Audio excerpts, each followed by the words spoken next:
बिस्मिल्लाहिर्रहमानिर्रहीम। अगर वीडियो पसंद आए तो चैनल को सब्सक्राइब करें। सूरह इखलास के फ़ज़ाइल। रोज़ाना 200 बार बावुज़ू पढ़ने से 9 फ़ायदे हासिल होते हैं। नंबर 1, अल्लाह रब्बुल इज़्ज़त 300 गज़ब के दरवाजे बंद करेगा, मसलन दुश्मनी, कर्ज, फितना वगैरह। नंबर 2, 30 दरवाजे रिस्क के खोलेगा, अल्लाह ताला गैब से रिस्क देगा बगैर मेहनत के। नंबर 3, 300 दरवाजे रहमत के खोलेगा। नंबर 4, अल्लाह पाक अपने इल्म से इल्म देगा। नंबर 5, 36 मरतबा कुरान पाक पढ़ने का सवाब मिलेगा। नंबर 6, 50 साल के गुनाह माफ होंगे। नंबर 7, अल्लाह पाक जन्नत में 20 बंगले देगा, याकूत, मरजान, जमर्द के बने हुए होंगे। हर बंगले के 70,000 दरवाजे होंगे।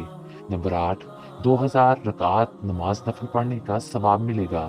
नंबर 9, जब भी मरेगा तो जनाजे में 1,10,000 फरिश्ते शरीक होंगे। जज़ाकल्लाह।